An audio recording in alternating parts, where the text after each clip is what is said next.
और घर पे महाभारत रखनी नहीं चाहिए वरना महाभारत हो जाएगी। ये मुझे पता नहीं ये कहाँ से ये ख्याल निकल पड़ा। मतलब मुझे एक घर बता दीजिए जिसमें महाभारत नहीं होती। मुझे तो महाभारत की इंस्पिरेशन कई वेस्टर्न नॉवेल्स में, फिल्म्स में, सीरीज में कई जगह पे दिखी। लॉर्ड ऑफ द रिंग्स आप लोगों ने देखी हो, आपको एक भीष्म पितामह टाइप पात्र मिल जाएगा, एक युधिष्ठिर टाइप जिसका साम्राज्य लुट चुका है उससे, अब आपको एक अर्जुन टाइप धनुर्धर मिल जाएगा। जब तक आप उनके इक्विवेलेंट नहीं खड़े रहेंगे, उन्हें आंख में आंख डाल के नहीं कहेंगे कि तुम लुटेरे थे, तुमने 200 साल लूट के जो पैसा कमा लिया, हमने 75 साल में तुम्हारी इकोनॉमी को ओवरटेक कर लिया है। कलयुग का सबसे बड़ा लेसन था कृष्ण भगवान का कि मैं नहीं आऊंगा शस्त्र उठाने, शस्त्र तुम ही को उठाने हैं, तुम में अगर हिम्मत है तो मैं साथ हूं तुम्हारे। आप क्या सोच रहे हो, आज का दुर्योधन क्या स्क्रीन से निकल के आएगा, सिक्स पैक एब वाला होगा? तुम्हें क्या लग रहा है कोई कैरेक्टर पूरा दुर्योधन होगा, कोई कैरेक्टर पूरा धृतराष्ट्र होगा, कोई कैरेक्टर पूरा शकुनी होगा? नहीं, हम सब में प्रतिदिन ये कैरेक्टर्स आते जाते रहते हैं। धन प्राप्त होता है और धन से धर्म एवं अंततः सुख की प्राप्ति होती है। यह श्लोक हमें बताता है कि सच्ची शिक्षा केवल ज्ञान प्राप्ति तक सीमित नहीं होती, बल्कि यह हमें विनम्र बनाकर सही मार्ग पर चलने की प्रेरणा देती है। Namaste and a very good afternoon to respected Reverend Father Dr. Choman Thamannar, Director, respected Reverend Father Stanley, Finance Administrator, respected Dr. Yvonne Fernandez, Principal, Honorable Mr. Sanket Raghuvanshi, the distinguished speaker for today's session, all esteemed faculty members and dear students. आज का यह अवसर विशेष है क्योंकि हम इतिहास के सबसे महान महाकाव्य महाभारत से सीखने के लिए एकत्रित हुए हैं। महाभारत ऋषि वेद व्यास द्वारा रचित हिंदू परंपरा का एक विस्तृत और जटिल महाकाव्य है।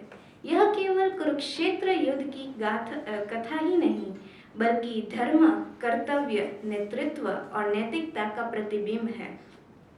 यह हमें सिखाता है कि कैसे धर्म और अधर्म, भाग्य और पुरुषार्थ, शक्ति और अहंकार के बीच संतुलन बनाया जाए। महाभारत का सबसे प्रमुख हिस्सा श्रीमद् भगवद गीता है, जिसमें भगवान श्री कृष्ण और अर्जुन के बीच हुआ संवाद आज भी हमारे लिए मार्गदर्शक बना हुआ है। आज के इस सत्र में हम महाभारत की गहराइयों में उतरकर जीवन के इन महत्वपूर्ण पहलुओं को समझने का प्रयास करेंगे। अब मैं आप सभी को आज के सत्र के मुख्य वक्ता श्री संकेत रघुवंशी से परिचित कराना चाहूँगी। श्री संकेत रघुवंशी जी ने दिल्ली यूनिवर्सिटी से एलएलबी और मास्टर्स ऑफ फिलोसॉफी की पढ़ाई की है। उन्होंने अपने शिक्षण करियर की शुरुआत दिल्ली में यूपीएससी परीक्षाओं की तैयारी करवाने से की और आज वे अपने स्वयं की शिक्षण संस्था जे ट्यूटोरियल्स का संचालन कर रहे हैं। जे ट्यूटोरियल्स, जो उनके पिता द्वारा 1980 में स्थापित किया गया था, आज भी उत्कृष्ट शिक्षा प्रदान करने की परंपरा को आगे बढ़ा रहा है। श्री संकेत रघुवंशी भारतीय संविधान पर एक पुस्तक भी लिख चुके हैं और दिल्ली, कलकत्ता, बनारस, अहमदाबाद सहित कई शहरों में यूपीएससी परीक्षाओं के लिए बतौर विजिटिंग फैकल्टी कार्यरत है। उनके विशाल ज्ञान और अनुभव से हम महाभारत की शिक्षाओं को एक नई दृष्टि से समझने का अवसर मिलेगा। तो आइए इस ज्ञान और प्रेरणा से भरी यात्रा की शुरुआत करते हैं और जानने का प्रयास करते हैं कि महाभारत की शिक्षाएं आज भी कितनी प्रासंगिक है। I now invite Mr. Arvind sir to welcome Mr. Sanket Raghuvanshi with a memento.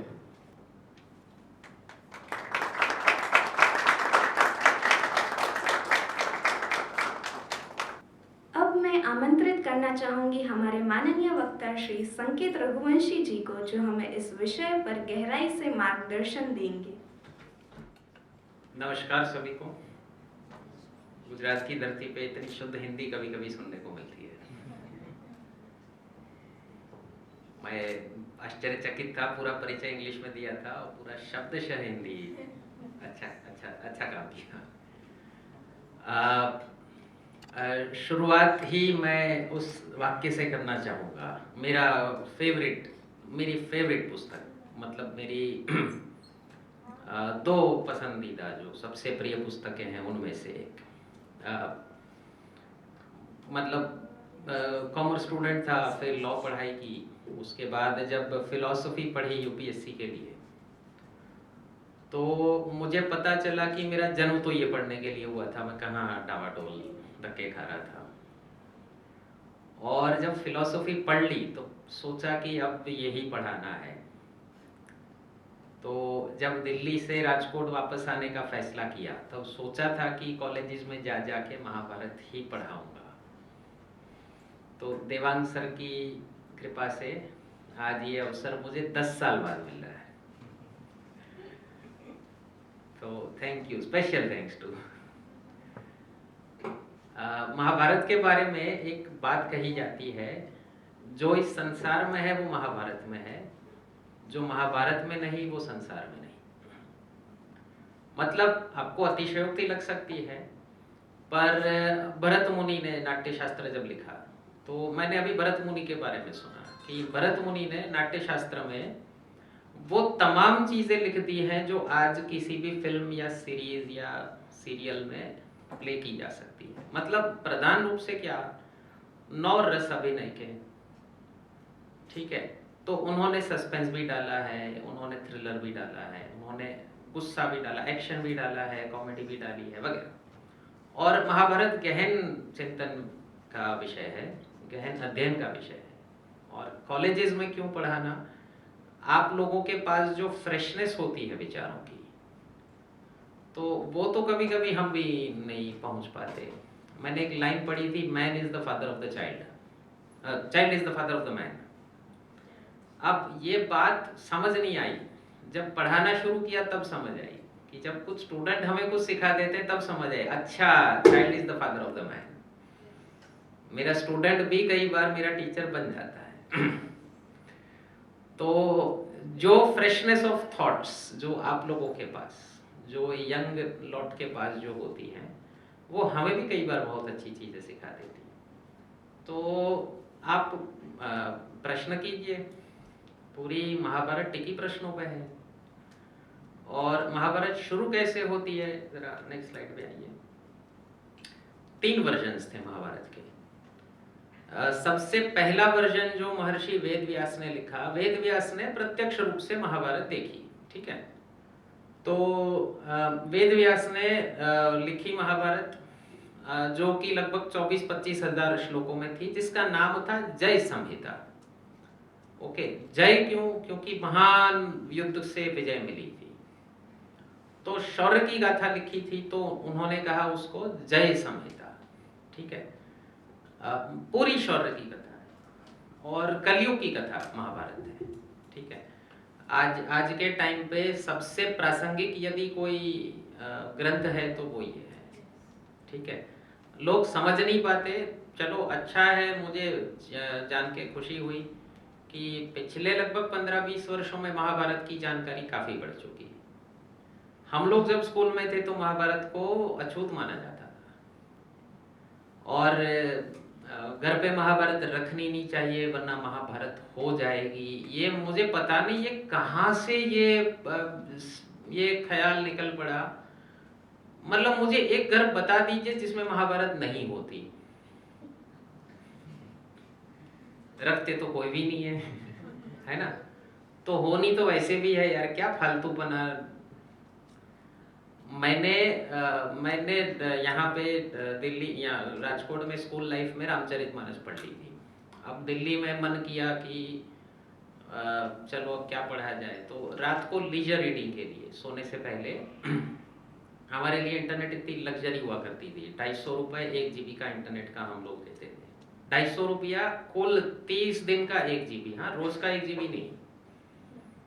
अभी आप लोग 300 रुपये में मेरे हिसाब से रोज का 1.5 GB इंटरनेट, ठीक बोला मैंने महीने का 45 GB, वो भी 4G, ठीक है। हम लोग 250 रुपया 30 दिन का 1 GB, कुल मिला के 1 GB, 30 दिन में 1 GB खर्च कर दिया तो फिर खत्म, फिर दोबारा 250 रिचार्ज कराओ, ठीक है। तो हमारे पास समय बहुत था पढ़ने का, आप लोगों के पास नहीं है, आप लोग हमसे बिजी लोग हैं। दो टाइप के बिजी लोग होते हैं दुनिया में, एक काम वाले बिजी, दूसरे बिना काम के बिजी, बिजी विदाउट वर्क। तो खैर मैं महाभारत खरीदी थी, बड़ी महंगी पुस्तक आ रही है, माने गीता प्रेस की तो बहुत सस्ती है, 500 रुपए की एक वॉल्यूम, 6 वॉल्यूम्स है, ठीक है, 7000 पेजेस हैं।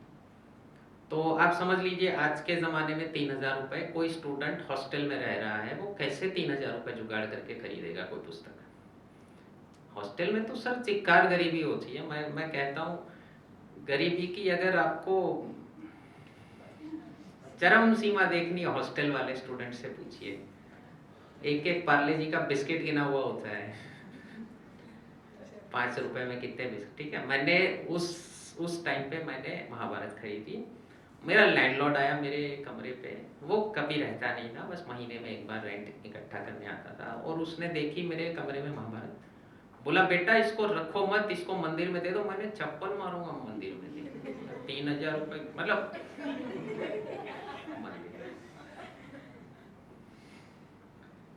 बोले बेटा रखने से महाभारत होती, घर में रखने से महाभारत होती है। मैंने कहा अंकल मैं घर में हूं,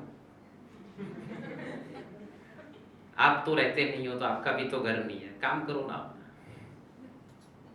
ठीक है।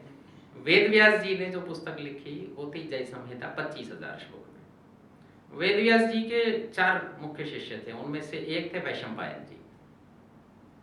और थोड़ी सी लाइनें समझा दूं, अर्जुन के बेटे अभिमन्यु जो चक्रव्यूह में मारे गए, अभिमन्यु की पत्नी प्रेग्नेंट थी उस टाइम पे, ठीक है। एक बड़ी बड़ी बुरी चीज फैला दी है, सती प्रथा थी भारत में। इतने 100 कौरव मर गए, किसी की पत्नी सती हुई हो तो मुझे बता दो। अगर सती प्रथा होती तो अभिमन्यु के बेटे का जन्म ही नहीं होता, पत्नी तो मर चुकी होती, ठीक है। रामायण में इतने योद्धा मर गए, वीर गति प्राप्त हुए, मुझे एक की पत्नी सती हुई हो उसकी चिता पे बता दो मुझे, ठीक है। माद्री के बारे में कहा जा रहा है कि सती हुई थी पांडु के पीछे। जो बी.आर. चोपड़ा की सीरियल थी 80 के दशक में बनी थी, ध्यान रखना, कोई भी लिटरेचर जिस समय में लिखा या प्ले हुआ जा रहा है उसकी समकालीन असर उस लिटरेचर पे होगी, ठीक है। तुलसीदास ने रामचरितमानस लिखी, उन्होंने कहा है राम और लक्ष्मण जब ब्याह करने गए तब बालकवत दिख रहे थे, बालकवत, क्योंकि 16वीं सदी में जब तुलसीदास ये पुस्तक लिख रहे थे तब बाल विवाह होते थे। वाल्मीकि रामायण में कहीं बाल विवाह का उल्लेख नहीं है, क्योंकि 25 वर्ष तो ब्रह्मचर्य मेंटेन करना है, उसके बाद ही विवाह हो सकता है। तो कभी भी कोई भी पुस्तक आप लिखने वाला जिस समय में लिख रहा होगा, ठीक है, आज का कोई लिखेगा तो वोकिज्म होगा ही होगा, ठीक है। तो या तो वोकिज्म होगा या वोकिज्म का काउंटर होगा, क्योंकि आपका जो नरेटिव चल रहा है आपके समय में वो आपके दिमाग पे हावी होगा, ठीक है। तो उस सीरियल में दिखाया कि माद्री ने सती कर लिया।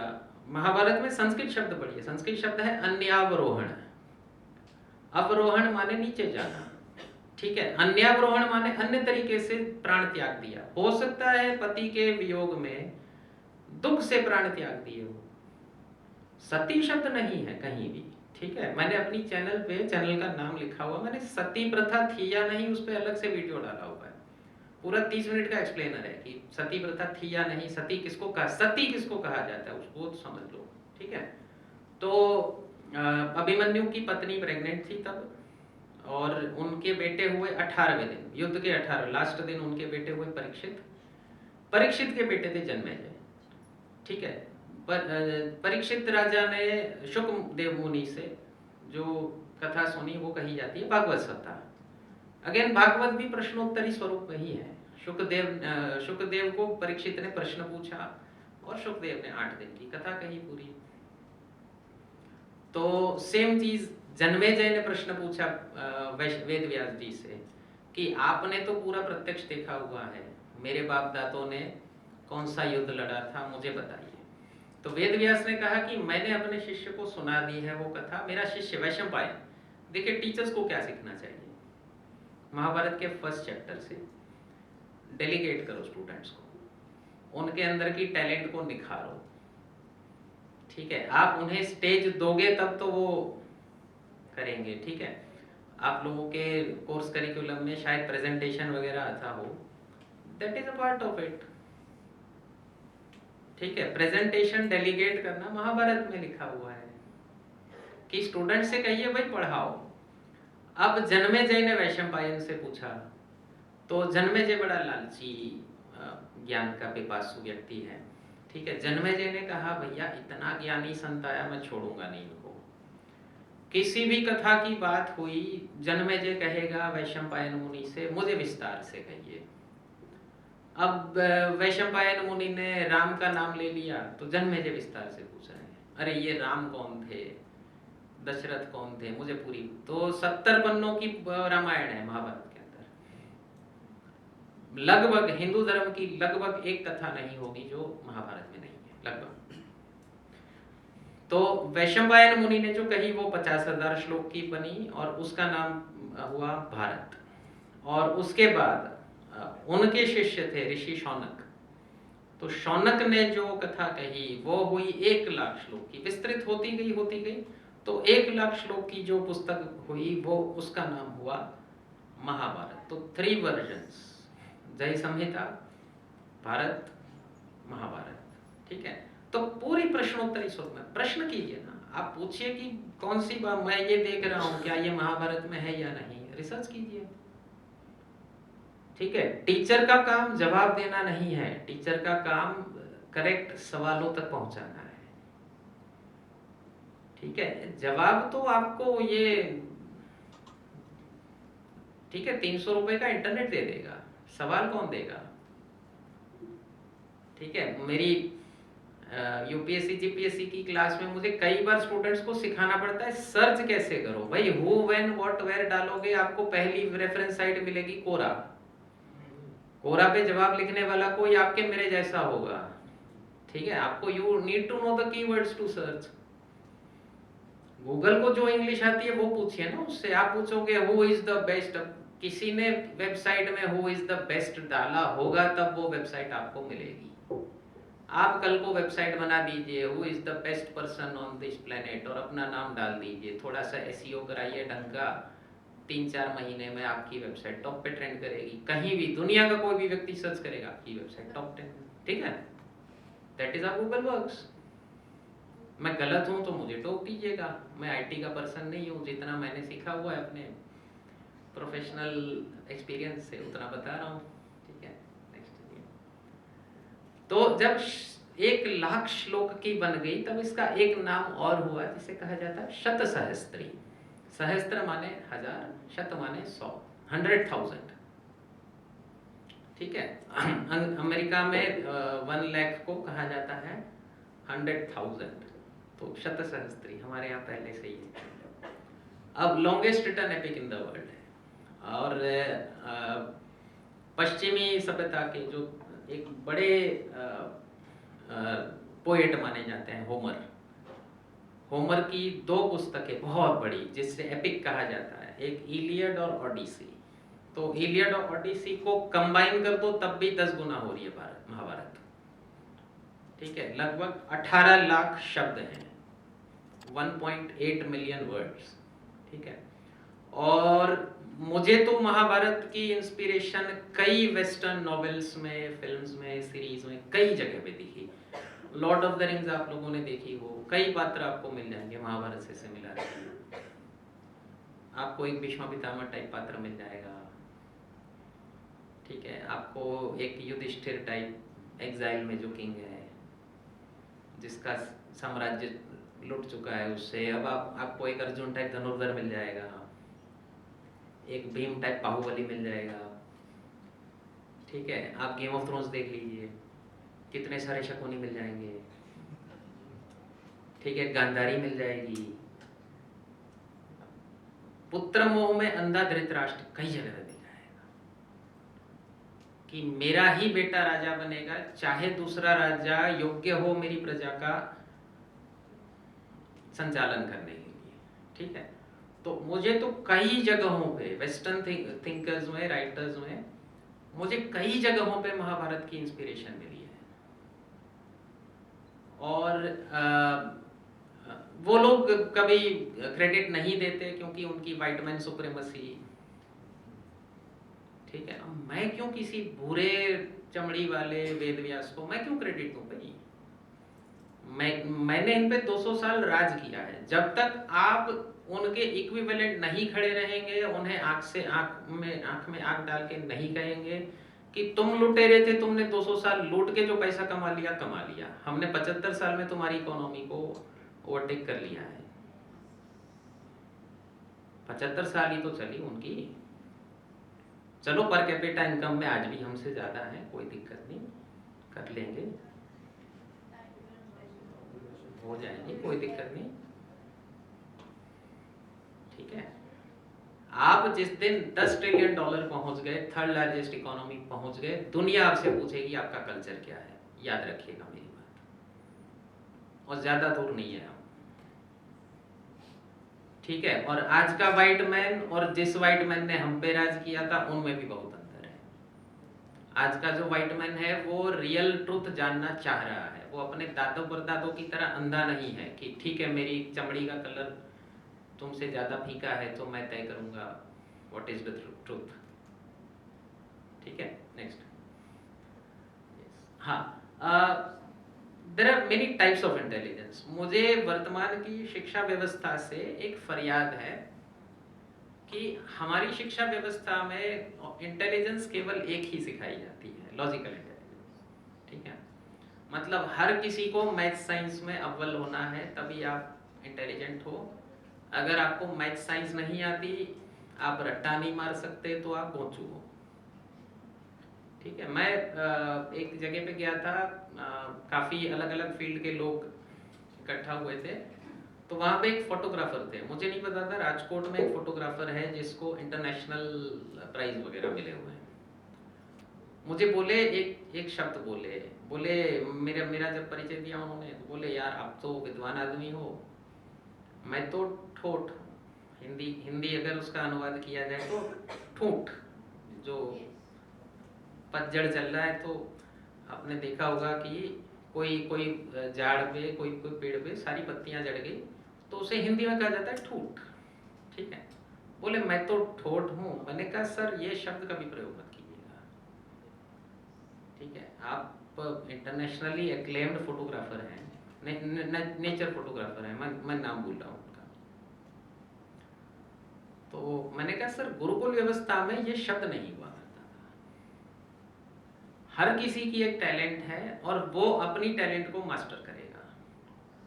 वर्तमान शिक्षा व्यवस्था क्या कर रही है, वही आइंस्टाइन वाली लाइन बहुत एक्ट है कि अगर आप किसी मछली को उसकी पेड़ चढ़ने की क्षमता से जज करेंगे तो it will die believing itself to be stupid. If you जज a fish by its tree climbing capacity, मछली नहीं चढ़ सकती, बंदर चढ़ सकता है, हाथी नहीं चढ़ सकता। क्या हाथी और मछली का कोई काम नहीं है?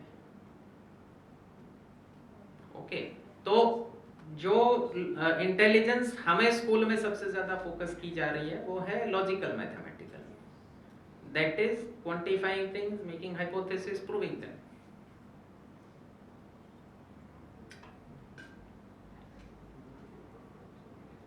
इसके अलावा बहुत सारी इंटेलिजेंसेस हैं, types of intelligence which are important for basic survival of life.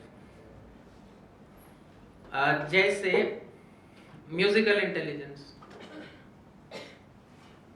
यार किसी म्यूजिशियन को आप इंस्ट्रूमेंट पकड़ा दीजिए, बढ़िया बजाएगा। और मुझे वो फैमिली मैन का सीन याद आ रहा है, बेटा कोई क्लास ले रहा था म्यूजिक की, अब बाप डांट रहा है कि इतने साल से सीख रहा है, यही मेरे पैसे क्यों बर्बाद करो। किसी किसी में नहीं होती, किसी किसी में होती है। Spatial intelligence, what is spatial, SPATIL, what is spatial intelligence? How to manage your space. मेरे ऑफिस का रिनोवेशन हुआ, हमारे मिस्त्री थे जो लकड़ी का काम करते हैं, जीनियस आदमी। मतलब मैंने उस बंदे के मुंह से ना नहीं सुनी, कितना भी खराब हुआ पीस पकड़ा तो कहेगा हो जाएगा। Very intelligent person. मैंने उन्हें कहा चंदू भाई, मैंने कहा किसी यार इंटीरियर डिजाइनिंग की कॉलेज वाले में प्रोफेसर बन जाओ। He was near 60। मैंने कहा आप तो रिटायर होने ही वाले हो, हड्डियाँ कितने दिन काम करेगी। मैंने कहा आपके जैसे और मिस्त्री तैयार करो। अब एनईपी में प्रावधान है, कब लागू हो मुझे नहीं पता, ठीक है, एनईपी में प्रावधान है। तो चंदू भाई खुश हो गए, पर बोले सर आपने बोल दी हमारी, ठीक है, सुनते नहीं है लोग वगैरह, ठीक है जो भी हो, but he is a genius. आप बता दीजिए, आपका दर्जी क्या जीनियस आदमी नहीं है? क्या दर्जी की कोई वैल्यू नहीं है? हम लोगों ने क्या समाज बना दिया है, जो डॉक्टर होगा वही सर्वश्रेष्ठ है, बस डॉक्टर के ऊपर तो समाज में कोई नहीं है। किसी डॉक्टर की शादी हुई, 2 करोड़ रुपए खर्च कर दिए, उसके दर्जी ने ठीक से सिलाई नहीं की, दूल्हे की दुल्हन की कपड़े शादी के बीच फट गए, क्या होगा शादी का? आप बताइए मुझे, पूरे 2 करोड़ रुपए पानी में चले जाएंगे ना आपके। गलती किसने की थी? 5,000 रुपए 10,000 रुपए सिलाई पाए हुए दर्जी ने। क्या दर्जी के इंटेलिजेंस जरूरी नहीं है? That is spatial intelligence, how to manage space in anything. ठीक है, हम लोगों ने समाज कौन सा बना दिया, आपकी इंपॉर्टेंस तय होगी how good you are in your office work. Okay, ये अंग्रेजों की एक बड़ी खराब देन है हम लोगों की, और श्रम का महत्व हम लोग खत्म करते जा रहे हैं। जो मेहनत कर रहे हैं उनका महत्व हम खत्म करते जा रहे हैं। Everybody should be in a white collar job, बस सबको ऑफिस पे बिठा दो, सब ऑर्डर देंगे, एयर कंडीशन ऑफिस में बिठा, ऑर्डर लेगा कौन ये तो पूछ लो। और कभी चेक कर लेना, फ्रेश ग्रेजुएट को जो स्टार्टिंग सैलरी मिलती है, उसी उम्र के मेहनत करने वाले व्यक्ति को जो रेम्युनरेशन मिल रहा है, कंपेयर कर लेना दोनों, कितना कितना डिफरेंस है, कौन ज्यादा कमा रहा है? मेहनत करने वाला of course. Okay, linguistic intelligence, verbal intelligence कही जाती है। कुछ व्यंग्यकार होते हैं, ठीक है, एक होता है कटाक्ष, एक होता है व्यंग्य। कटाक्ष और व्यंग्य में क्या फर्क है? नाना पाटेकर जो करता है वो कटाक्ष। कटाक्ष कर जब आप पे हो रहा होगा, जिस पे कटाक्ष हो रहा है वो गुस्सा हो रहा होगा। व्यंग्य जब जो व्यक्ति करेगा, वो जिस पे व्यंग्य हो रहा है उसे भी हंसना पड़ेगा। कपिल शर्मा जो करता है वो व्यंग्य है, कुमार विश्वास जो करते हैं वो व्यंग्य है। मैंने कुमार विश्वास को लाइव देखा, एक बार सौभाग्य मिल गया मुझे। अरे भाई साहब, चलते फिरते ऑडियंस में किसी का भी मुर्गा बना देते हैं, और जब तक उनकी दृष्टि उस व्यक्ति पे रहेगी तब तक उसकी जो खिल्ली उड़ेगी, पूरी ऑडियंस हंसेगी, आपको भी हंसना पड़ेगा, क्योंकि इतने प्यार से मजे ले रहा है कोई। आप कुछ नहीं कर सकते, बस आप इतना प्रार्थना करो कि हे भगवान इसका ध्यान जल्दी मेरे पे से हट जाए। That is verbal intelligence. कोई व्यक्ति शब्दों को अच्छे से संजो के परोस सकता है, कुछ व्यक्ति नहीं परोस सकते। मैं भी गया था एक यूनिवर्सिटी में, प्लेसमेंट का कॉन्ट्रैक्ट मिला था मुझे, तो इंटरव्यू वाले जब सेशन आए, मतलब 20-25 साल के लड़के बड़े बोले हैं सर, जो दिल में वही बोल देते हैं। अब किसी ने पूछा कि how long do you plan to work with us, company ने, तो एक बोला सर 2-3 साल। तो मैंने कहा कंपनी वाला क्या बोलेगा? Start right now. 2-3 साल, फिर किसी और कंपनी में ज्वाइन, तो कंपनी वाला क्या बोलेगा? If you want to work with another company start right now, why wait 3 years. ठीक है, अब दूसरा बोला लाइफ टाइम। मैंने कहा अपनी वैल्यू क्यों कम कर रहे हो यार? तो बोले सर क्या जवाब देना चाहिए? मैंने कहा आप बोलो sir I want to grow, you want to grow, let's take care of each other. I don't see a problem why I need to find another organization. Verbal intelligence, एक ही बात कही ना मैंने भी तो यही कहा ना, 2-3 साल काम करूंगा फिर देखूंगा आप मुझे मेरे काम का रिटर्न दे रहे हो या नहीं। लेकिन उसी बात को अच्छे से शुगर कोट करके, रैप करके, ओके, जरूरी नहीं है क्या वर्बल इंटेलिजेंस? मार्केटिंग में कितनी जरूरत होती है वर्बल इंटेलिजेंस की, किसी बिजनेसमैन से पूछ लीजिए। Okay, bodily kinesthetic, that is called physical intelligence. Sports person, आप खुद बल्ला पकड़ लो, आप विराट कोहली की बैटिंग में 10 गलतियां निकाल सकते हो। विराट कोहली, रोहित शर्मा बॉल फेस कर रहे हैं 140 150 की स्पीड पे, आपको कोई 50 की स्पीड पे बॉल फेंकेगा, आप नहीं बल्ला उस तरह संभाल सकते। क्यों? They have the physical intelligence that you don't have. Fraction of seconds में डिसीजन लेने होते हैं, जरूरी नहीं है क्या? Okay, the most I want to focus on is interpersonal intelligence or social intelligence. How do you deal with people? Also called people's intelligence. Politicians में सबसे ज्यादा होती है। पढ़ा लिखा नहीं होगा, कुछ नहीं आता, कुछ नहीं जानता, ना रिसोर्सेज हैं, ना पैसे हैं, ना बाहुबल है, लोगों को मैनेज करके अपना साम्राज्य खड़ा कर देगा। That is called social intelligence और पीपल्स इंटेलिजेंस। क्या जरूरी नहीं है? मुझे एक बिजनेसमैन बता दीजिए जिसके अंदर सोशल इंटेलिजेंस ना हो और वो सफल हो गया हो। और मुझे बड़ा खेद है कि कॉमर्स में, मैनेजमेंट में, इवन इंजीनियरिंग में, मेडिसिन में कहीं भी नहीं सिखाई जाती। मैंने डॉक्टर्स देखे हैं with a very good sense of humour, very good social intelligence, they are very successful. और मैं सोचता हूँ कि यार इन्होंने कहाँ सीखी होगी? कॉलेज में क्यों नहीं सिखाया? स्कूल में क्यों नहीं बताया जाता कि दिस इज ऑल्सो इम्पोर्टेंट?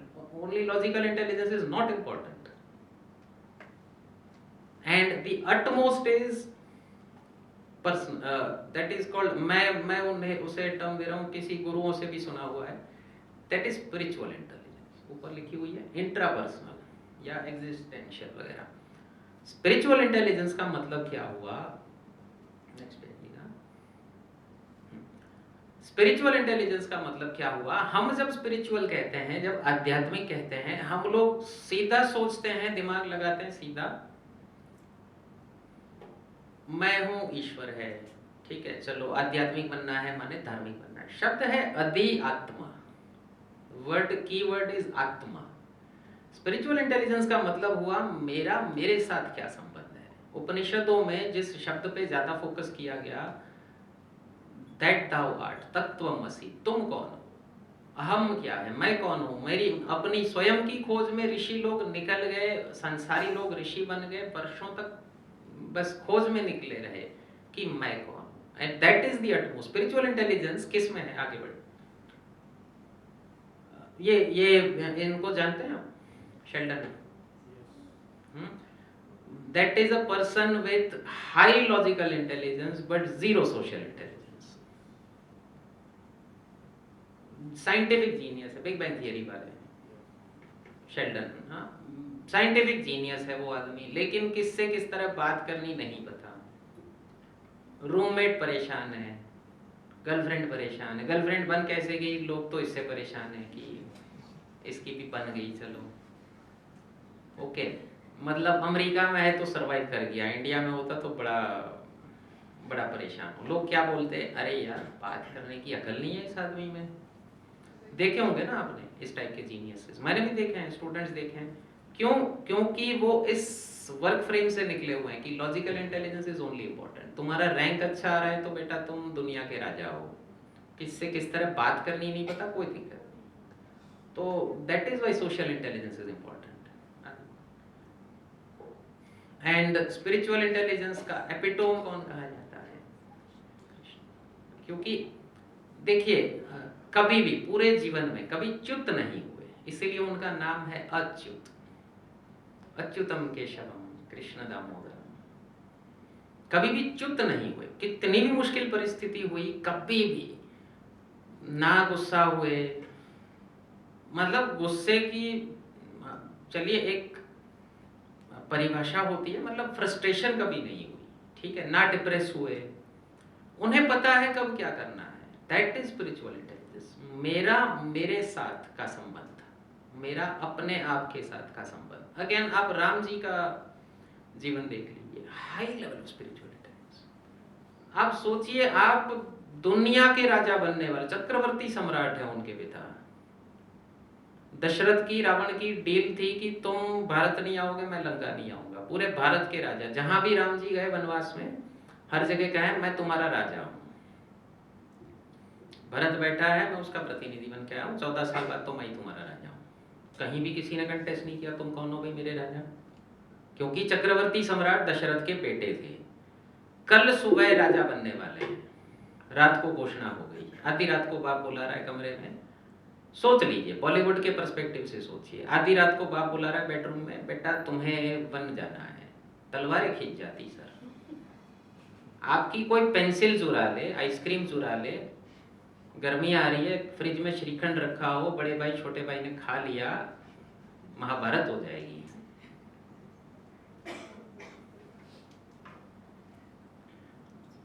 इतने अमीर राज्य का राजा बनने वाला है, कल सुबह कह रहा है कोई बात नहीं जाऊंगा मैं, नो प्रॉब्लम। वन में पत्नी को कोई उठा के ले गया, कहाँ आप समझ रहे कौन सा समय है, no news channel, no Twitter की फीड आ गई कि कहाँ है किंग ऑफ लंका एलिजेडली, और देख लिया अच्छा ठीक है लंका में हो। आप सोचिए जरा,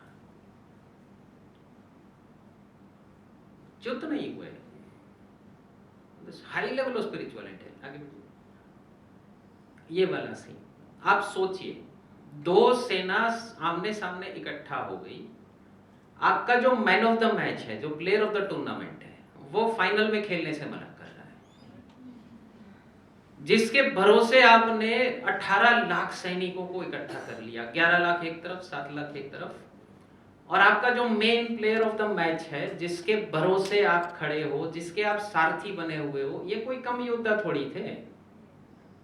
दुनिया का सबसे शक्तिशाली अस्त्र जिसके पास था, उसने प्रतिज्ञा ले ली कि मैं अस्त्र नहीं उठाऊंगा, और जिसके भरोसे प्रतिज्ञा ली है वो कह रहा है मैं नहीं लड़ूंगा। आप और मैं होते तो क्या होता बताइए जरा। मैं तो कहता पहले बेटा तुम्हें पर, फिर दुर्योधन को, और फिर सबको। पहले तो तुम जाओगे, तुम तो चुप ही हो जाओ बस। युद्ध भूमि में दोनों सेनाओं के बीच कितने गहन ज्ञान की चर्चा हो रही है। नहीं तुम अपनी जिज्ञासा शांत कर लो।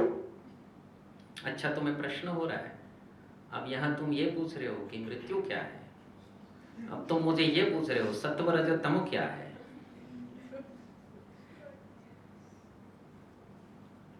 आप और मैं होते, मैं होता कहता अबे यार घोंचू लड़ ले, पहले युद्ध खत्म हो जाने दे, आराम से शास्त्रार्थ करेंगे, अभी कर लिया तुमको। नहीं कोई बात नहीं। और पूरी भगवत गीता खत्म होने के बाद, भगवत गीता के दौरान कई बार कृष्ण ने कहा युद्ध कर युद्ध कर युद्ध कर। लास्ट में अर्जुन ने पूछा हे कृष्ण अब आप बताइए मुझे मैं क्या करूं, अब तुम्हें जो ठीक लग रहा है वो करो। अभी can you imagine the Gamble of this answer. मैंने तुम्हें इतने कन्विंसिंग रिप्लाई दे दिए, अब भी मैं ये नहीं कहूंगा कि तुम ये करो। सोच लीजिए आपके बेस्ट फ्रेंड, आपकी बेस्ट फ्रेंड ने उसके जीवन का, जीवन मरण का जो प्रश्न हो आपसे पूछ लिया, आप 15 बार कहोगे, अबे कितनी बार बोला ये कर, खत्म कर दे, कर ले, जॉब ले ले, एडमिशन ले ले। द्वंद्व तो हर एक के जीवन में होता है ना। आप अपने बेस्ट फ्रेंड को कितनी बार इंसिस्ट करोगे नहीं यही करना है, इन्होंने कहा नहीं मत कर, जो मर्जी करो तुम, जो होना है वो हो जाएगा, ठीक है तो नहीं करेगा मैं कर दूंगा, कंसेक्वेंसेस बता दिए। नेक्स्ट पे आएगा। मुझे लाइन बड़ी अच्छी लगी, मैं लॉकडाउन में पढ़ी थी, सुनी थी सदगुरु की। उन्होंने कहा हमने अपने आपके साथ, अपने समाज के साथ सबसे बड़ा अन्याय ये किया है कि हमने कृष्ण और राम को ईश्वर बना के रख दिया। मतलब अब आपसे कोई कहेगा कि कृष्ण ने तो ये किया था, तो आप कहोगे वो तो भगवान थे इसलिए वो कर पाए, ठीक है। इन्होंने, सदगुरु ने बड़ी अच्छी बात कही, बोले एक बार रिवर्स सिनारियो से देख के सोचो, क्या ये हो सकता है कि वो साधारण इंसान थे और इतना अच्छा जीवन जिए कि हमने उनको भगवान की कैटेगरी में बिठा दिया। जब आप इस एंगल से सोचोगे तो आप ये भी सोच सकते हो कि जब कृष्ण कर पाए तो मैं क्यों नहीं कर सकता।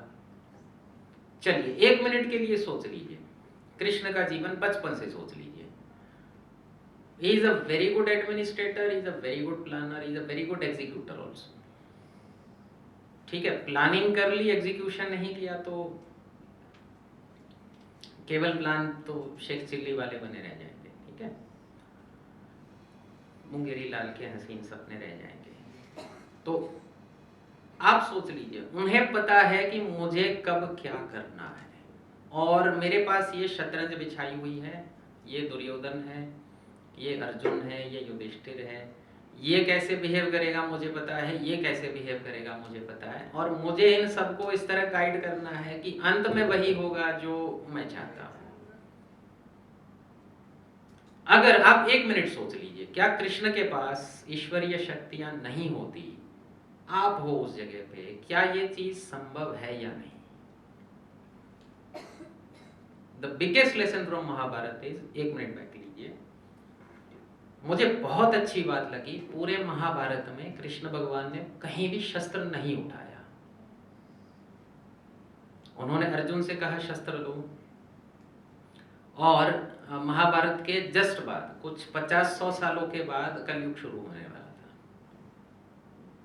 तो कलयुग का सबसे बड़ा लेसन था कृष्ण भगवान का कि मैं नहीं आऊंगा शस्त्र उठाने, शस्त्र तुम ही को उठाने हैं, तुम में अगर हिम्मत है तो मैं साथ हूं तुम्हारे।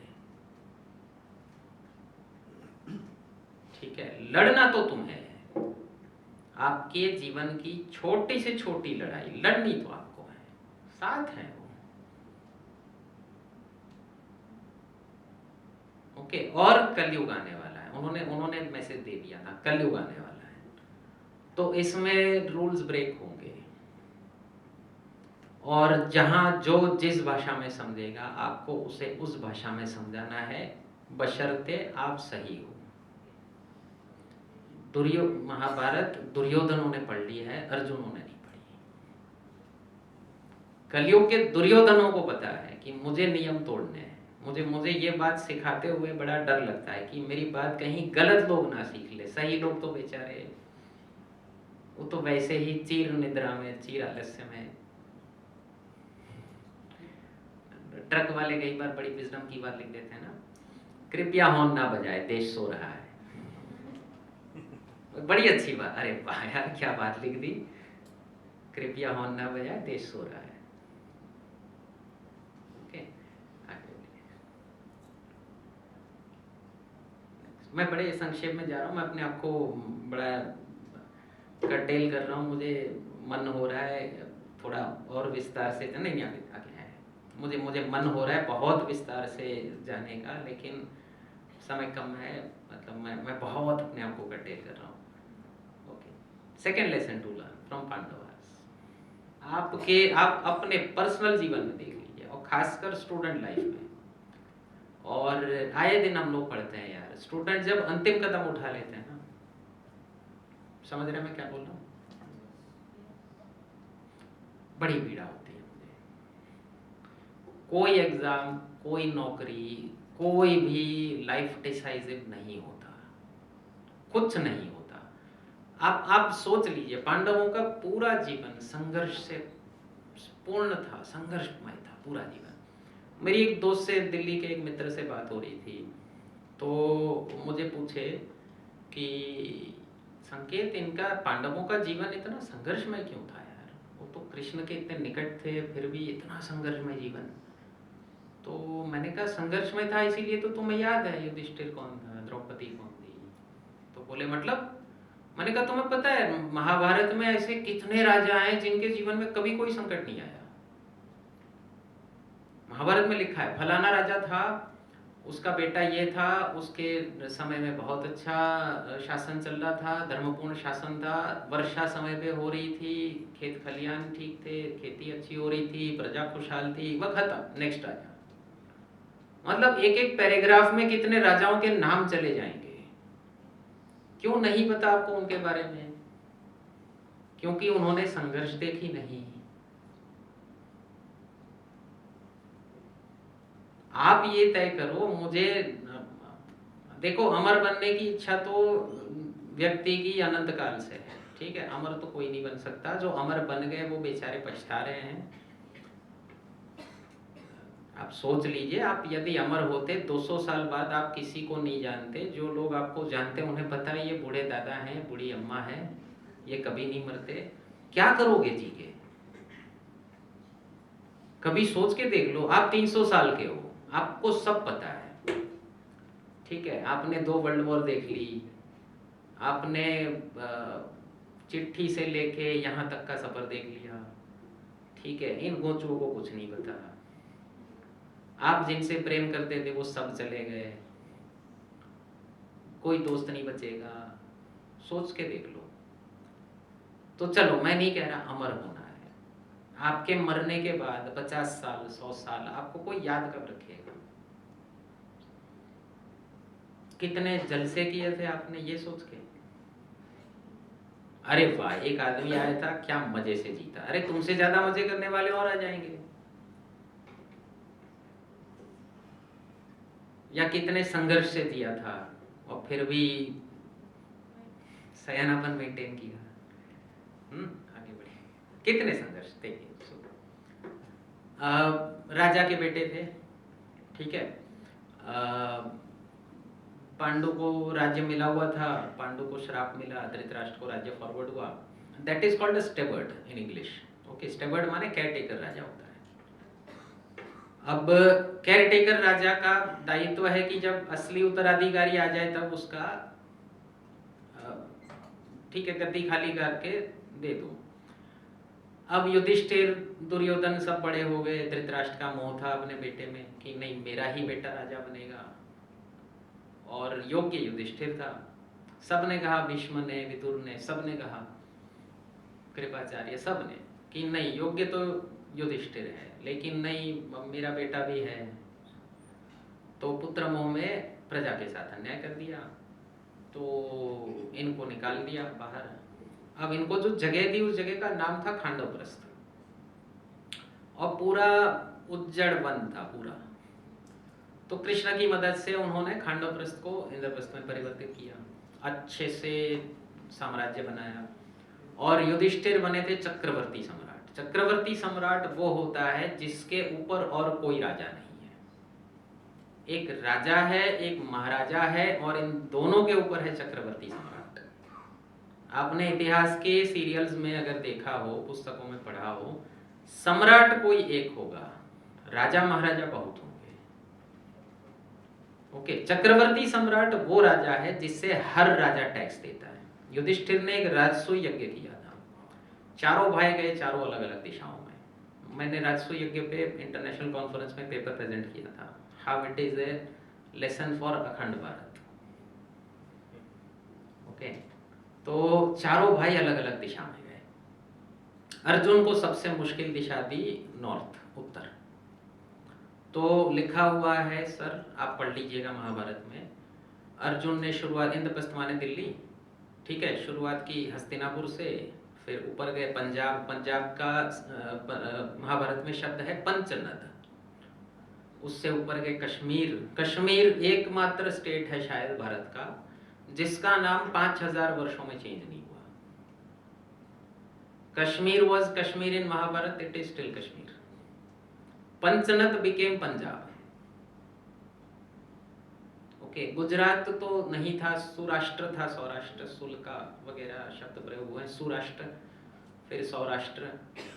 तो गुजरात तो बहुत बाद की, लगभग 7वीं 8वीं सदी का शब्द है। Rajasthan again very recent word. तो खैर,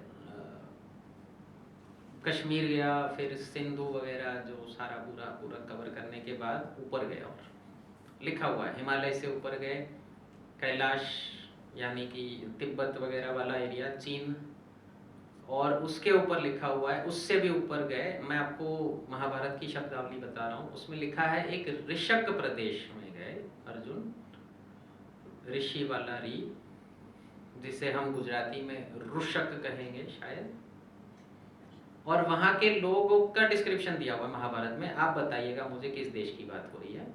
वहां के लोग बड़े गोरे चिट्टे हैं, ऊंचे डील डॉल वाले, बड़ी बड़ी गोल गोल आंखें, और वहां के पुरुष हैं कि आपको लगेगा देवलोक से पधारे हैं। वहां की स्त्रियां अप्सरा जितनी सुंदर है। किस देश की बात हो रही है? जोर से बोलिए। वहां गया अर्जुन, रशिया के राजा से बात की और कहा कि हम सम्राट बनने आए हैं, ठीक है, करार हुआ, टैक्स भिजवा देंगे। उससे ऊपर और गया अर्जुन, और उसके बारे में लिखा है वहां पे एक द्वारपाल था, माने एक चौकीदार टाइप था उस प्रदेश का, और वो पूछ रहा है अर्जुन से कि तुम कौन हो, कहाँ से आए हो। बोला कि मैं यहाँ से आया हूँ, मैं चक्रवर्ती सम्राट बनने आए हैं हम लोग, तुम्हारे राजा से मिलना है। तो वो द्वारपाल बोला कि ठीक है, तुम आगे मत जाओ, आगे स्वर्ग का रास्ता है, आगे कोई रहते नहीं है यहाँ पे, मेरा राजा टैक्स भिजवा देगा। तो कहाँ की बात हो रही है, रशिया से ऊपर गया है। ये लिखा हुआ है महाभारत में। यस, पढ़ लीजिएगा। पूरा जीत के आया अर्जुन, ये सब जीत के आया, धन जीत के आया, इसलिए अर्जुन का नाम पड़ा धनंजय, क्योंकि संसार का सबसे ज्यादा धन जीत के आया था। भीम गया था नीचे समुद्र में चला गया, देश लिखे हुए हैं, मालदीव, आपके मॉरिशस का पुराना नाम है, मैं बोल रहा हूँ सुमात्रा, जावा, ये सब देश लिखे हुए हैं महाभारत में। सिंगापुर का पुराना नाम लिखा है सिंहपुर। ये सब टैक्स पे करते थे युधिष्ठिर को, सब इकट्ठा हुए राजसूय यज्ञ में, सब राजा, ठीक है, पूरा चक्रवर्ती सम्राट बन गए, जुए में सब फूंक दिया, एक जुए में सब हार गए। 2 बार वनवास दिए थे जीवन में, पता है आपको। खांडवप्रस्थ के बाद जब इंद्रप्रस्थ बना, खांडवप्रस्थ से पहले जब सक्सेशन की प्रश्न होने वाला था उत्तराधिकार का कि कौन राजा बनेगा, तब दुर्योधन ने लाक्षागृह में एक महल बनवाया था और जला दिया, और फिर ये लोग टनल बना के निकल गए वहां से, और फिर भेष बदल के वन में रह रहे थे। तो पहला वनवास वो, और उसी वनवास में द्रौपदी से स्वयंवर हुआ। तो स्वयंवर में पता चला कि यार ये तो धनुर्धर अर्जुन के सिवा कोई हो नहीं सकता।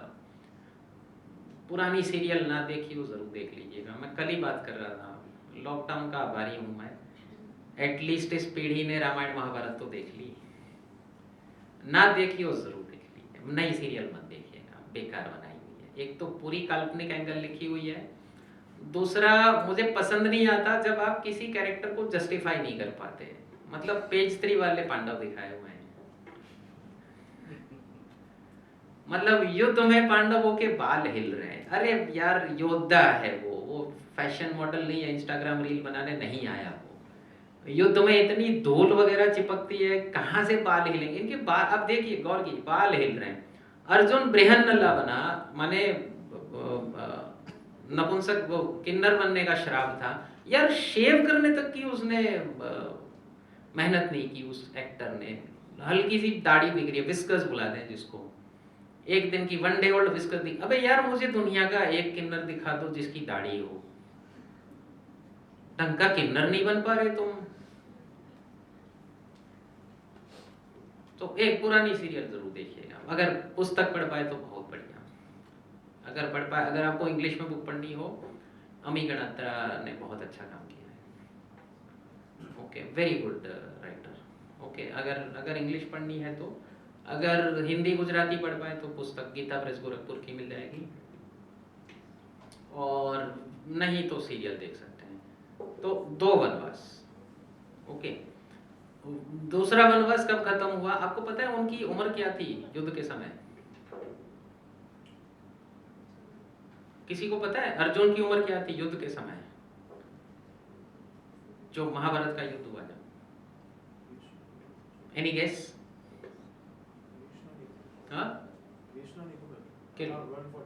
ना, 80-85, अराउंड 80-85। यस, यूथफुल थे भाई। सीरियल में जवान दिखा दिया, ठीक है, हो सकता है उतने ही चीर युवा रहे हो सकता है बाल भी काले हो, नो डाउट, पर थे तो 80 के, 80 पे पटक पटक के मारा है सबको। आयुर्वेद शब्द मैंने जब अच्छे से पढ़ा, आयु का वेद है। आयुर्वेद आपको ये नहीं कहता कि 80 साल के हो जा, वेंटिलेटर पे हो, लेकिन जिंदा रहो। मॉडर्न मेडिसिन आपको ये कहती है आईसीयू में हो, वेंटिलेटर पे हो, सांस लेने के लिए अलग मशीन है, हृदय चलाने के लिए अलग मशीन है, किडनी चलाने के लिए अलग मशीन है, कोई दिक्कत नहीं, जिंदा हो ना। आयुर्वेद क्या कहता है? चीर यौवन, आप जिंदा रहो लेकिन 80 साल के युवा मरो, तब तो बात है जीवन का, वरना क्या फायदा है जीवन का। युधिष्ठिर अराउंड 88 90, और भीष्म पितामह अलग अलग वर्जन्स हैं। लिखी तो नहीं है महाभारत में, बट आप लोग एक नॉर्मल कैलकुलेशन कर सकते हो उनके जीवन से, तो कोई 120 कह रहा है, कोई 160 तक कह रहा है। आप सोच लीजिए, जिस राज परिवार में पैदा हुए 80 साल की उम्र तक तो उन्होंने केवल वनवास मतलब संघर्ष ही झेला है। तो जो मजे करने के लिए जन्म लिया था राज परिवार में, जो हम लोगों की एक धारणा है कि अरे अमीरों के बेटे क्या करते हैं, मजे करते हैं। मुझे बड़ा अच्छा लगा, मैंने जब अनंत अंबानी का प्रोजेक्ट देखा बनता रहा, मुझे लगा यार चलो भारत के अमीरों के बेटे देख लो, और अमेरिका के जो नकचढ़े, वो खैर हमारे यहाँ ट्रांसपोर्ट के भी, अहमदाबाद के भी आपको कुछ करोड़पति के भी नकचढ़े दिख जाएंगे, दारू पी के गाड़ी चलाते हुए किसी को ठोक दिया, फिर चिल्ला रहे हैं अनदर राउंड। अभी क्या औकात है तुम्हारे बाप की। ठीक है, मुझे अच्छा लगा, चलो एटलीस्ट तीसरी पीढ़ी तक तो सुरक्षित है वही संस्कार कि पैसों का उपयोग कहाँ किया, जानवरों की सेवा में। तो नेवर लूज हो, मुझे बिगेस्ट लेसन दिखा महाभारत से, खास मैं स्टूडेंट से कहूँगा। मैं आए दिन न्यूज़ पढ़ता हूँ, कोटा में सुसाइड हो गया 10वीं का, अब तो 8वीं तक के स्टूडेंट एक टुच्ची सी एग्जाम फेल होने के कारण सुसाइड। अरे यार सोचो तो सही, उस आदमी के बारे में सोचो, युधिष्ठिर के बारे में, राजा है पूरी दुनिया का, विदाउट एनी एग्जैजरेशन। मैं राजसूय यज्ञ का चैप्टर पढ़ने के बाद बोल रहा हूँ, पूरी दुनिया का राजा है, चक्रवर्ती सम्राट है, भाइयों ने मिलके इकट्ठा की हुई संपत्ति है, मेहनत से कमाई हुई, लड़के अपने भाइयों से अलग होके जीरो से, शून्य से सृजन किया हुआ है, उसके बाद सब चला गया। फिर आप कह रहे हो कि फिर झगड़ा करो, लड़ाई करो, और फिर वो कह रहे हैं कोई दिक्कत नहीं। ओके, तो नेवर लूज। आगे third lesson to learn from Yudhishthir.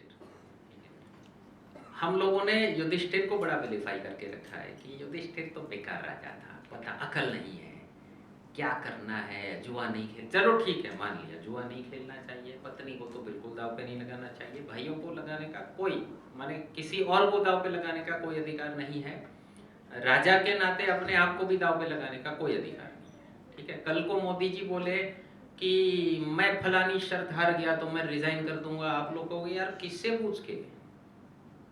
Okay, हमसे तो पूछ लो, हमने 5 साल दिए, चुपचाप बैठे रहो। तो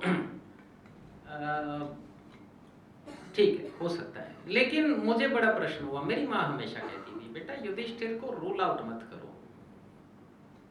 इंटेलिजेंट आदमी है। मैं सोचा देखिए गुरुओं का काम ये होता है, आपको दिशा बता दी, अब आप खोजो। युधिष्ठिर, मैं बहुत सोचा युधिष्ठिर इंटेलिजेंट आदमी कैसे हुआ यार। सीरियल में बेचारे को बड़ा गोंतू सा दिखाया हुआ है, आप सोचोगे यार पहले तो इसको मार दो, यही तुम्हारी समस्या की जड़ है। मतलब कमेंट्री चलती है ना गांव में, तो मस्त कमेंट्री चलती है। अब किसी गांव में किसी पान वाले की दुकान पे महाभारत का सीरियल देख लो पुराना वाला, आए हाय हाय 15 जने इकट्ठा हो जाएंगे, या कहीं पे जॉइंट फैमिली इकट्ठा हुई हो, पड़ोसी 10-15 आंटियां बैठी हो, आए हाय हाय मजा आ जाएगा। अब मजा आएगा आपको देखने। मुझे लगता है किसी थिएटर वाले को महाभारत दिखानी चाहिए। हाँ, किसी बिल्डिंग की बड़े बड़े कॉलोनी बन गए ना आजकल, ग्राम पंचायत टाइप के बिल्डिंग बन गए, 2-2 हजार लोग रहते हैं एक कॉलोनी में, 2000 की तो ग्राम पंचायत हो जाती है। गांव ही तो होते हैं पूरे, जो आपकी गेटेड कॉलोनीज हैं। तो खैर उसमें महाभारत कभी देखनी चाहिए, अलग आनंद होगा उसका। लोग कहेंगे अरे पहले इसको मार डालो, यही तुम्हारी समस्या की जड़ है। मैं सोचा आप कृष्ण पे भरोसा रखिए, किसी और पे रखे ना रखे। अगर कृष्ण उसको राजा बनाने योग्य समझ रहा है, कोई तो गुण होगा उसमें। कौन सा गुण है? Social intelligence. नेक्स्ट पे आइए। आप सोचिए, पूरा राज्य गंवा दिया।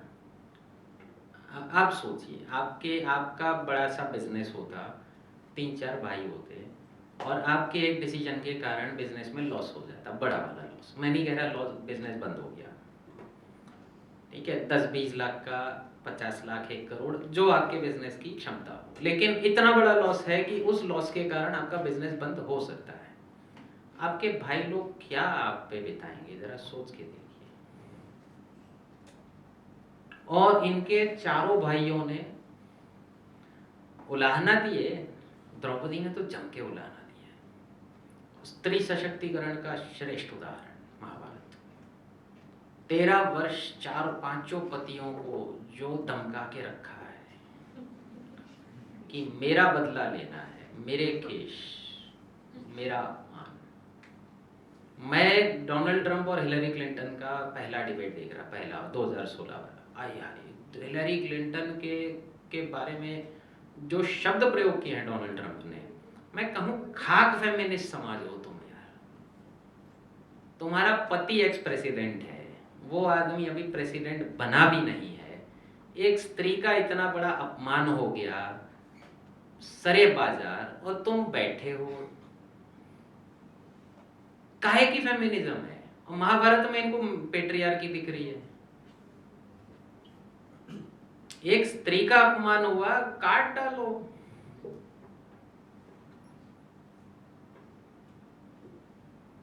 कौरव साइड के एक योद्धा को बड़ा ग्लोरीफाई किया जा रहा है। सर, एक स्त्री का वस्त्रहरण हो रहा था और तुम वहां साथ बैठे थे। You are an accomplice. और 2 स्त्रियों का, उस व्यक्ति ने 2 स्त्रियों के बलात्कार की कोशिश की थी।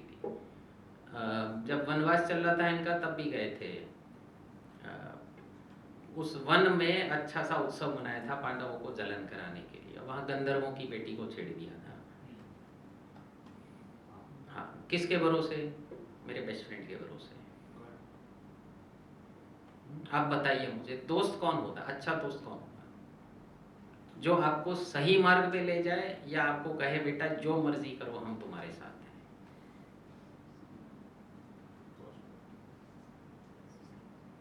आप यदि दोस्त हो, ध्यान दीजिएगा, मैंने पिछले 1-1.5 वर्ष में 3 बहुत खराब एक्सीडेंट्स देखे मैंने। एक पुणे में हुआ, साथ में दोस्त थे ना, बर्थडे पार्टी चल रही थी। माँ बाप देख लो, धृतराष्ट्र टाइप ही तो हैं आजकल के। आप क्या सोच रहे हो, आज का दुर्योधन क्या स्क्रीन से निकल के आएगा, 6 पैक एब वाला होगा, बाइसेप्स वाला? नहीं, आज के दुर्योधन तुम्हारे हमारे बीच ही बैठे हैं। तुम्हें क्या लग रहा है कोई कैरेक्टर पूरा दुर्योधन होगा, कोई कैरेक्टर पूरा धृतराष्ट्र होगा, कोई कैरेक्टर पूरा शकुनी होगा? नहीं, हम सब में प्रतिदिन ये कैरेक्टर्स आते जाते रहते हैं। मैं कितने धृतराष्ट्र गांधारी रोज देखता हूं। मेरे पास पेरेंट्स आके कहते हैं सर हमारी बात तो नहीं सुनता, आपकी सुन लेता है। मैं कान के नीचे बजाओ एक, और क्या। तुमने अपने बच्चों के बारे में सपने पाल रखे हैं कि मैं जीवन में इसके ऊपर कोई मुसीबत नहीं आने दूंगा। तुम दुर्योधन पाल रहे हो। मुसीबत तो आने वाली है उसके जीवन में। अगर वो संघर्ष 20 में करेगा तो सीख लेगा, 40 पे कितना मुश्किल होगा वो संघर्ष। माँ बाप सोच रहे हैं मैं अपने जीते जी तो इसके जीवन में कोई तकलीफ नहीं आने। तुम जाओगे तो सही ना कभी। जब तुम जाओगे वो 40 का होगा, 45 का होगा, तब उसके जीवन में पहली मुसीबत, आप समझ रहे हो, 40-45 पे उस आदमी के जीवन में पहली मुसीबत आ रही है। पत्नी है, 2 बच्चे हैं, आपने एक साम्राज्य खड़ा करके दिया है उसको, अब उसे पता ही नहीं मुसीबत कैसे हैंडल करना। महाभारत का सबसे बड़ा लेसन है फेलियर को कैसे डील करना। Most men can digest, also success को कैसे हैंडल करना। मैंने अब्राहम लिंकन की बात सुनी थी, most men can digest success, if you want to check their nerves give them adversity. Adversity माने गरीबी। आप उन्हें गरीबी दीजिए तब पता चलेगा। ये कौन बोल sorry, most man can digest adversity, गरीबी, if you want to check them nerves give them power, success दीजिए। जब उसके पास सफलता आएगी तब पता चलेगा दिमाग कितना शांत है। ये कौन आदमी बोल रहा है पूरी संघर्ष में जीवन जी के आया? युधिष्ठिर ने भी तो वही किया ना। राजा बनने के बाद यार जुआ खेलना थोड़ी, वो काम करने के लिए थोड़ी राजा बनाया था। तो एक ही कैरेक्टर आपको दोनों लेसन दे रहा है, how to digest success, how to digest failure. और हाईएस्ट ऑफ द सक्सेस से लोएस्ट ऑफ द फेलियर पे चले गए, फिर भी धैर्य बना के रखना है। तो आप सोचिए, चारों भाइयों ने कभी ये नहीं लीडरशिप चैलेंज नहीं की कि नहीं इनको राजा नहीं बनाना। सोशल इंटेलिजेंस सोचिए उस आदमी की, उसने अपने भाइयों का कॉन्फिडेंस कितने अच्छे से जीता होगा कि उन्हें पता है चारों भाइयों को, चलो ठीक है बड़े भैया से एक गलती हो गई। उन चारों भाइयों को ये डाउट भी नहीं है कि युद्ध जीतने के बाद मुझे कौन सा पोर्टफोलियो मिलेगा, तुम तो राजा बन जाओगे, हमें क्या मिलेगा। उन्हें पता है बड़े भैया न्यायवादी है, मेरी जो योग्यता होगी मुझे दे देंगे। सेम चीज राम। आप सोचिए, वनवास मिला है, मुझे इतना बढ़िया प्रसंग लगा। राम ने लक्ष्मण को कहा लक्ष्मण मैं जा रहा हूं वन में, तो लक्ष्मण बोले मैं चलूंगा। राम कह रहे नहीं नहीं चलना, तो लक्ष्मण बोले नहीं मैं तो चलूंगा। और लक्ष्मण उससे पहले बोल रहे हैं दशरथ ने, नॉट इवन पिताजी, नॉट इवन महाराज, दशरथ ने आपको वनवास कैसे दे दिया।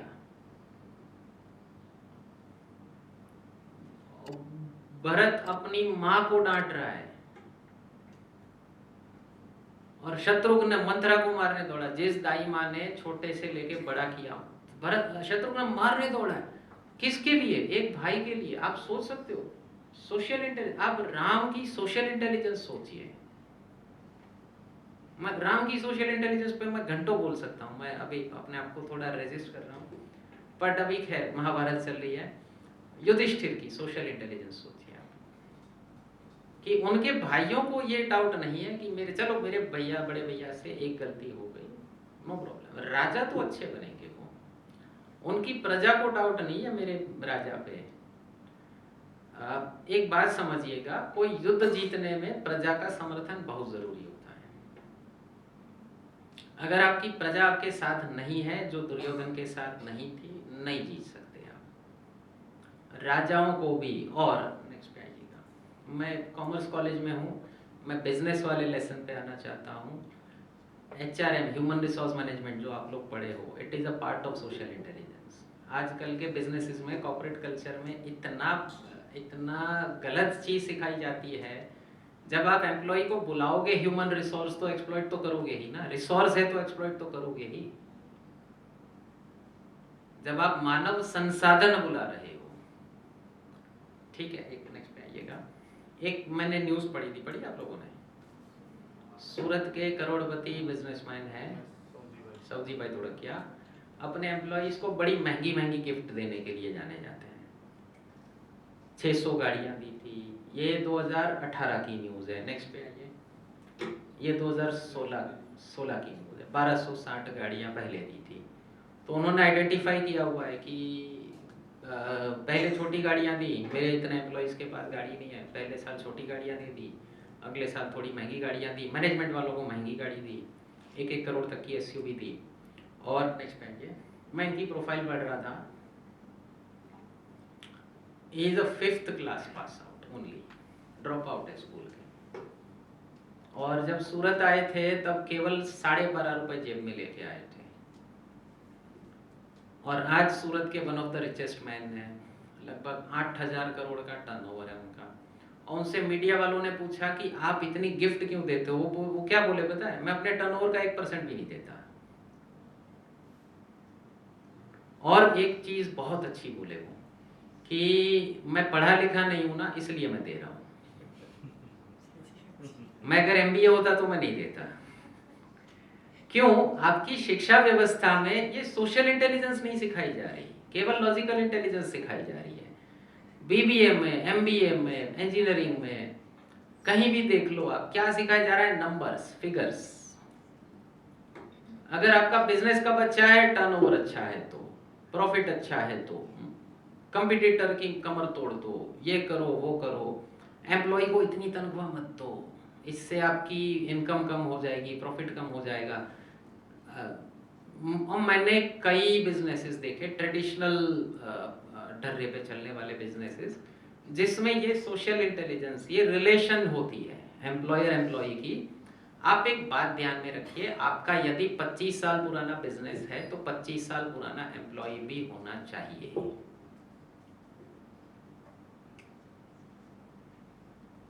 मतलब आप अपने एम्प्लॉय का उतने अच्छे से ध्यान रख रहे हो, उसकी एस्पिरेशंस को पूरा कर रहे हो, तब तो वो टिका होगा 25 साल। जिस बिजनेस में एम्प्लॉय टर्नओवर रेशियो ज्यादा है वो अच्छा बिजनेस नहीं माना जाता। ये एचआरएम में सिखाते हैं, एम्प्लॉय टर्नओवर रेशियो डाउन होना चाहिए, ये सिखाते हैं। लेकिन एम्प्लॉय की वर्किंग कंडीशन ठीक होनी चाहिए, ये नहीं सिखाते। महाभारत में एचआरएम पे, ह्यूमन रिसोर्स मैनेजमेंट पे लंबे लंबे चैप्टर्स लिखे हुए हैं। विदुर और युधिष्ठिर मिले थे राजा बनने के बाद, राजसू यज्ञ के बाद विदुर और युधिष्ठिर मिले थे। तो विदुर ने युधिष्ठिर से प्रश्न पूछे हैं, लंबे लंबे प्रश्न पूछे हैं, और उसमें एचआर के, ह्यूमन रिसोर्सेज के इतने प्रश्न पूछे हैं कि तुम्हारी जनता तो तुमसे खुश है, तुम्हारे कर्मचारी तुमसे खुश है, कोई काम छोड़ के जा तो नहीं रहा, तुम उनकी इनकम वगैरह की चिंता कर रहे हो या नहीं, इतना डिटेल में पूछा हुआ है, ये सब बताया हुआ है। मैनेजमेंट लेसन बहुत अच्छे दिए हुए हैं, हो सके तो पढ़ाइए कॉलेज में, one of the chapters from.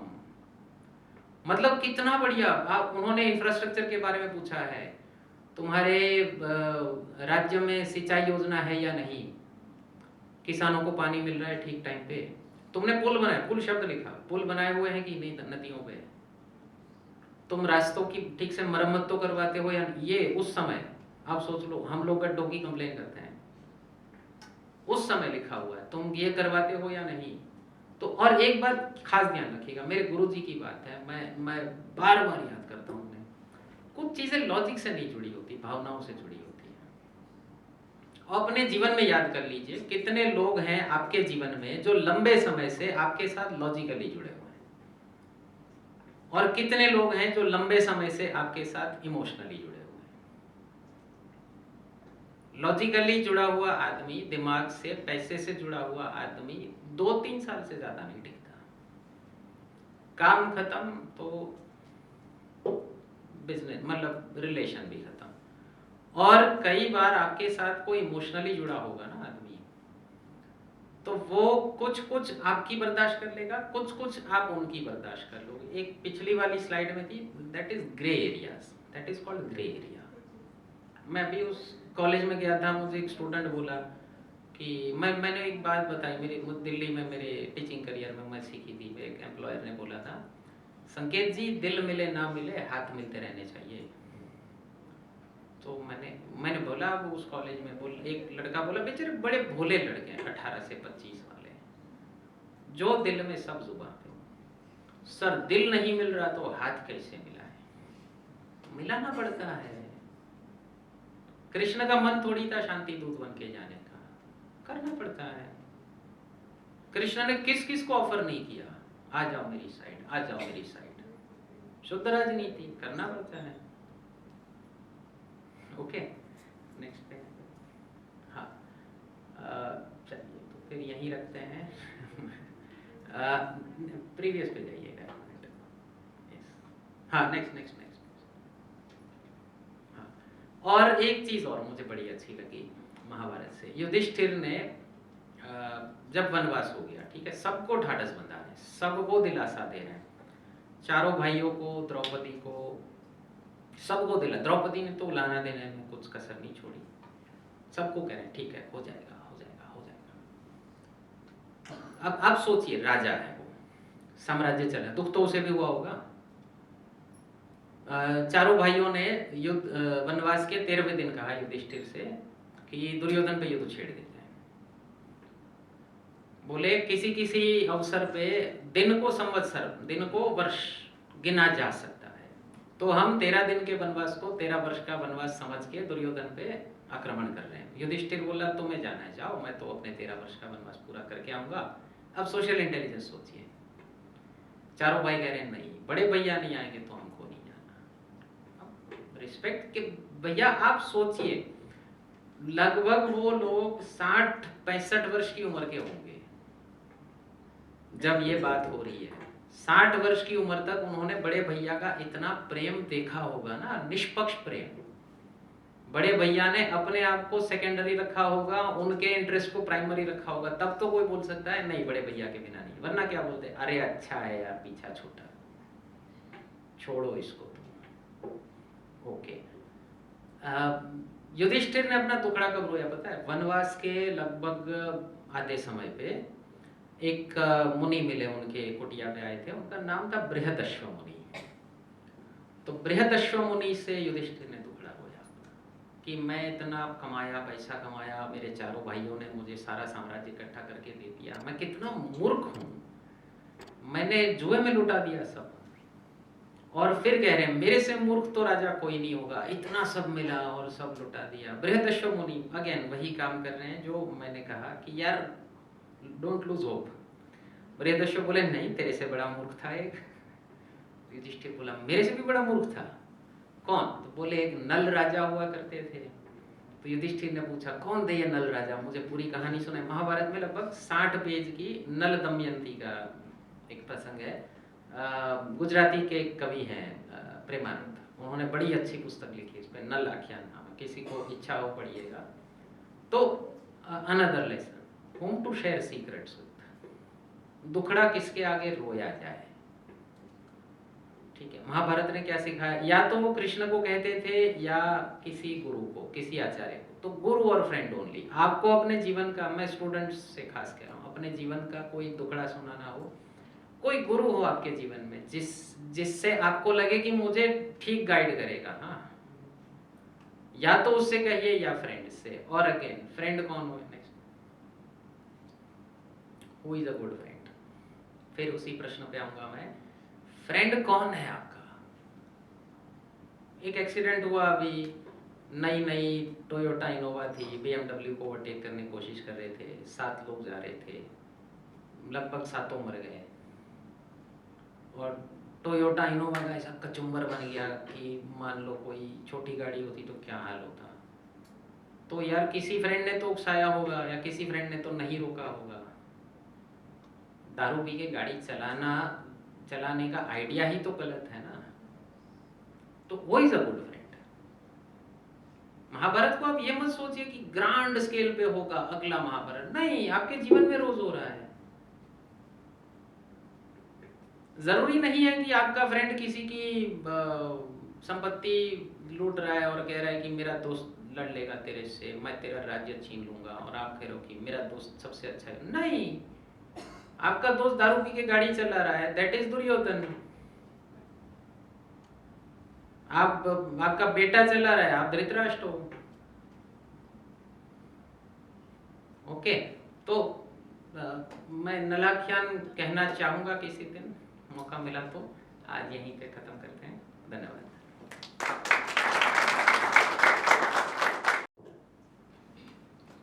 As we come to the end of this insightful session, on behalf of Christ College, I extend my heartfelt gratitude to our esteemed guest, Mr. Sanket Raghuvanshi, for sharing his valuable insights, guiding us through the timeless lessons of the Mahabharata. Your words have truly inspired us. A special thanks to Reverend Father Dr. Joman Thamanna, Reverend Father Stanley, Dr. Yvonne Fernandez for their continuous support and guidance. I would also like to express my appreciation to respected faculty members. Last but not the least, a big thank you to our wonderful audience.